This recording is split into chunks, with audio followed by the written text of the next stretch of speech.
முன்னதாக நம்முடைய வாழ்க்கையில ஒரு விஷயம் நடக்குது அல்லது ஒரு ஒரு சேஞ்ச் நடக்குது அப்படின்னா இனியா நான் டப்புன்னு அதை கொஞ்சம் தேடி பிடிச்சு கண்டுபிடிச்சுக்கும் அதாவது ஒய்ஃப் வந்து கேர்லியா கொஞ்சம் இன்னசென்ட்டா இருக்கிறது அப்படிங்கிறது இப்போ கொஞ்சம் அதிகமா இருக்க மாதிரி ஒரு ஃபீல். அதுக்கு பல சோஷியல் ரீசன்ஸ் இருக்கலாம்.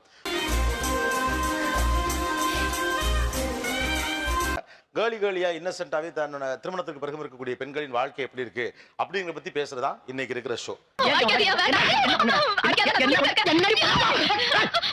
வந்து போகும்போது கையை பிடிச்சிட்டே போகணும், கையை விட்டுட்டா திட்டுவாங்க, கையை இழுத்து பிடிச்சிப்பாங்க, வச்சுட்டு கையை விடு கொஞ்சம் நாச்சு என்னை ஃப்ரீயா விடு அப்படின்னா இல்ல நான் என் பக்கத்துல வா. ஊரு காவாலி ஊர்ல காவாலித்தனமா வேட்டி கட்டினாதான் கை பிடிச்சவள கடைசி வரைக்கும் காப்பாத்த முடியும். கை கொட்டு போவேன், பையனும் வருவான், கூட என் ஒய்ஃபும் வருவாங்க. அப்பா எனக்கு லேஸ் வேணும் இது வேணும், ஆனா அவங்க மட்டும் வந்து தேன் மிட்டாய் வாங்கி கொடுங்க, பள்ளி மிட்டாய். அரசியல்ல இதெல்லாம் சாதாரணமா. ஊரே வெள்ளத்துல மிதந்து இருக்க நீங்க கொக்கு பரப்பர கோழி பரப்பரன்னு இருந்திருக்கீங்க. அப்புறம் சார் பீச்சுக்கு போனா இந்த மணல் எல்லாம் திரட்டி கோபுரம் மாதிரி செஞ்சு அதுல கீழே வந்து வழி வச்சு அந்த சைடு ரெண்டு சைடும் ஓப்பன் வச்சுட்டு இங்க கை கொடுத்து அங்க அவங்களுக்கு கை கொடுக்கணும். என்னடா நடக்குது இங்க? அந்த மாதிரியான தருணங்கள்ல எப்படி இருக்கும் சார்? கொஞ்சம் யாராவது பாத்துருவாங்களோ, யாருமே இல்லாம இருந்தா நல்லா இருக்குமே அப்படின்னு தோணும். ஏன்னா சுத்தி பாத்துட்டு தான் இருப்பாங்க, வேற வழி இல்ல. யாருமே ஊருக்கு போனாங்கன்னா ஃபர்ஸ்ட் என்ன என் பொண்ணு கூப்பிட்டு அம்மா கிட்ட சண்டை போட பத்திரமா பாத்துக்கோ அப்படின்னு பொண்ணுக்கு அட்வைஸ் பண்ணிட்டு போவாங்க. எது வாங்கினாலும் சாக்லேட்ல இருந்து எது வாங்கினாலும் அவளுக்கும் எனக்கும் தான் சண்டை வரும். எனக்கு நிறைய வந்துச்சு உனக்கு நிறைய வந்துச்சு அப்படின்னு சொல்லி வீட்டுல இருந்தாலும் எனக்கும் அவளுக்கும் அவர் தான் பஞ்சாயத்து பண்ணி வைப்பாரு. வேற ஒண்ணுமே பண்றதுக்கு இல்ல. ஒண்ணுமே பண்ண முடியாது. என்ன பண்றது? ரூல் வேற பேசுறாங்களே. என்னையா பண்ணுவீங்க? எனக்கு ஒரு பிரச்சனை. வேற யாருக்காவது வேணுமா குல்ஃபி? கரெக்டா சொன்னா தருவோம். ஒவ்வொரு குல்ஃபிக்கு இங்க ஒவ்வொரு புருஷனை நெஞ்ச பிடிச்சிக்கிறாங்க. என்ன சொல்ல போதோ தெரியல. பதட்டமா இருக்கா? ஸ்கூல் டீச்சர்னா. ஸ்கூல் டீச்சர் வேறயாமா? நல்லதுமா. அது எப்படியும் பர்த்டே. நீங்க எது ஸ்கூல் டீச்சர் இல்லமா? அசிஸ்டன்ட் ப்ரொஃபஸரா? சாலி பயமா இருக்கு. எப்படியும் ஒரு நாளைக்கு ஒரு 5 சாக்லேட் ஆச்சும் மினிமம் வரும். மற்ற டீச்சர்ஸ்லாம் எடுத்து பேக்ல வச்சுப்பாங்க. நான் வந்து எப்போ வருதோ நான் ஸ்டூடெண்ட்ஸ்கிட்ட சொல்லிடுவேன், ப்ளீஸ் டோன்ட் மைண்ட்னு சொல்லிட்டு நானே சாப்பிட்ருவேன். Please don't mind. Sorry father disappoint அப்படின்னு சொல்லிட்டு நான் அங்கேயே சாப்பிட்ருவேன். என்னால் கண்ட்ரோல் பண்ண முடியும். கிளாஸ் ரூம்லேயே சாப்பிட்ருவேன். ரொம்ப முடியல கிளாஸ் எடுத்துட்டு இருக்கோம் அப்படின்ற பட்சத்தில் கிளாஸை விட்டு எப்போ வெளியில் வரணும் அப்போ சாப்பிட்ருவேன். ஒரு குல்ஃபி கொடுத்துருங்க.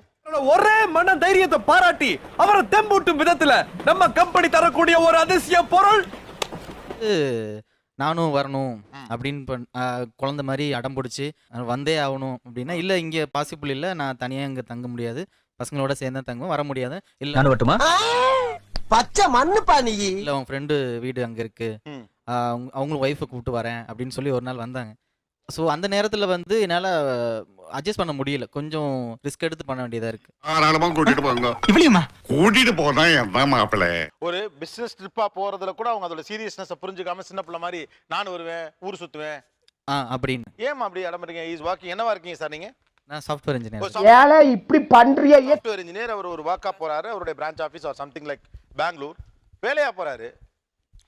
வேலையா Thursday Friday தான். அதுக்கப்புறம் வீக்கெண்ட்ஸ் வருது இல்ல. இன்னும் 5 நிமிஷத்துல நீ வீட்டை விட்டு கிளம்பல. சரக்கு நாங்க மட்டும் ஓபன் பண்ணீங்க. சோ நானும் பார்த்தது இல்ல, நான் வரேன் அப்படி சொன்னேன். பெங்களூர் போறப்ப மட்டும் தானா இல்ல எங்க நீங்க போனாலும்?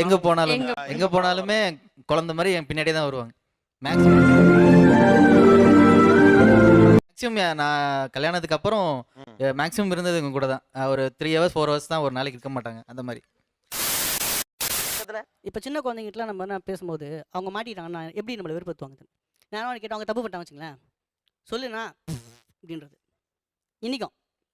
ஏமா இதெல்லாம் ஒரு பொண்ணாமா?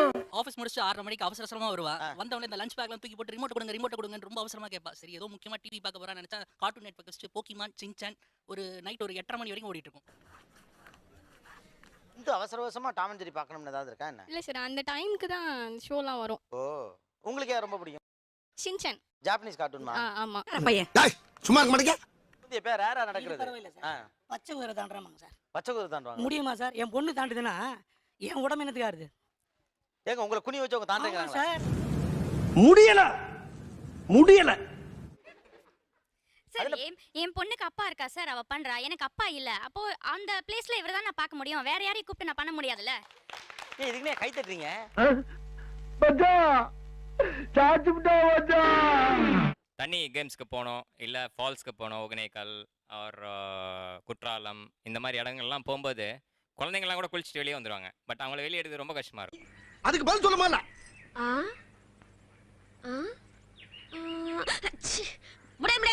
இந்த வீட்டில் வந்து 11:30 மணிக்கு 1 மணிக்கு நைட்டில் வந்து இது வந்துடக்கூடாது, குல்ஃபி ஐஸ். ஆ குல்ஃபி குல்ஃபி வேணும் அப்படின்ட்டு நைட்டு 1 மணிக்கு. ஆமாம். சோறுன்னு என் பையனை வந்து காலையில எழுப்புறதுக்கு ஒரு கார்ட்டூன் கேரக்டர் மாதிரி பேசுவேன். ஹட்டோரின்னு ஒரு கேரக்டர் இருக்கு, அவங்க என்னோட தம்பி ஷின்சோ, அவனோட கேரக்டர்ல பேசி எழுப்புவேன். சரியான பொழுதுபோக்கு. பைக்ல போகும்போது வந்து பசங்க அவர் ஓடிட்டு இருந்தா பின்னாடி 2 பசங்க, அதுக்கப்புறமா நான் உட்கார்ந்து இருக்கும்போது பசங்க கூட ஃபர்ஸ்ட் கத்த ஆரம்பிக்காது, ஃபாஸ்டா போகும்போது ஏன்ற கத்த ஆரம்பிக்கிறது நான் தான். பார்க் பையனை கூட்டிட்டு போனேன்னா ஆக்சுவலா எல்லாம் விளையாடிட்டு இருப்பாங்கல்ல, நானும் சேர்ந்து அவனோட சேர்ந்து சறுக்கு மரம்லாம் ஏறி அவனோட சேர்ந்து நானும் இறங்கிட்டு. ஸ்லைடிங்ல இறங்குவீங்களா? ஆமா. வண்டியில போகும்போது ரொம்ப சந்தோஷமா இருந்தேன்னா கத்துறது, விசில் அடிக்கிறது. விசில் அடிப்பீங்க? ரோட்ல போறவங்க யாருன்னா பார்த்து கிண்டல் பண்றது. என்னம்மா நீங்க இப்படி பண்றீங்களாம்மா? விசில் அடிப்பீங்களா என்ன நீங்க? அடிப்பேன். அடிங்க பாப்பா. ஐயோ நான் லேசா சத்தம் வரும்னு நினைச்சேன். என்னங்க தியேட்டர்ல பசங்க அடிக்கிற ரேஞ்சுக்கு அடிக்கிறீங்க? ஒத்த ரோசா